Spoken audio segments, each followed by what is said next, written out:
সুপ্রিয় দর্শক, আমরা আজকে চলে আসছি ভাইপো ফয়সালের দোকানে।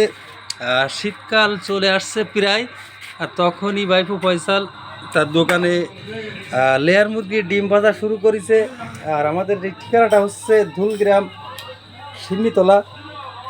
আপনারা ইনশাল্লাহ চলে আসবেন। আমরা একটু দেখাই। ভাইপো কি দিচ্ছ? ওটা পেঁয়াজ পেঁয়াজ আর কাঁচামরিচ, কাঁচামরিচ, ডিম ওর ভিতরে দিয়ে দিছো, তাই তো? মশলা। ওইটা মশলা না?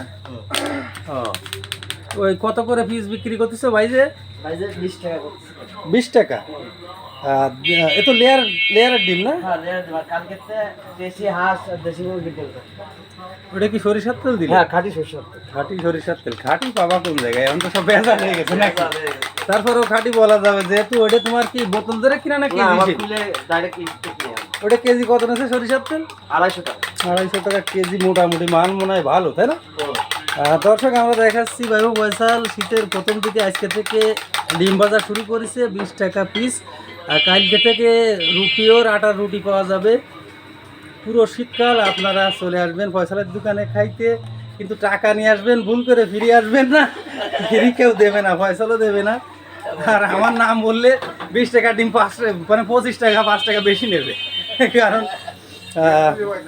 আমার নাম না বলে আসবেন। এই যে ভাজা শুরু হয়ে গেছে পিওর ডিম। আর আমার এই ডিমের টাকা আমার মামু মোহাম্মদ মকবুল সর্দার দিচ্ছে। আমি বিল দিতে পারবো না, মামুরে বইলেই নিছি। ডিম মামু আমারে খাওয়াচ্ছে। আর বিজ্ঞাপন ফয়সালের, কিন্তু মামু ইনভেস্ট করতেছে 20 টাকা আমার পিছনে। সুপ্রিয় দর্শক, প্রায় ডিম ভাজি কমপ্লিট। আপনারা চলে আসবেন সিন্নিতলায় ফয়সালের দোকানে। এই যে আমার এই যে মামু মকবুল মামু আমার এই ডিমের অর্ডারটা দিচ্ছে, সেই বিলটা পেইড করতেছে। আর সামনে খেজুরের রস পাবেন মামুর কাছে। সিন্নিতলায় চলে আসবেন। আর কই ভাজা কমপ্লিট। দর্শক চলে আসবেন। আজকের মতো আর ভিডিও বেশি বাড়াবো না, বিদায় নিচ্ছি। সবাই ভালো থাকবেন, কমেন্টে লিখবেন ভিডিওটি কেমন লাগলো। হ্যাঁ, ডিম ভাজা হয়ে গেছে। ভাইফ এখন আমার হাতে দেবে। আল্লাহ হাফেজ। দেই ফয়সাল। হ্যাঁ।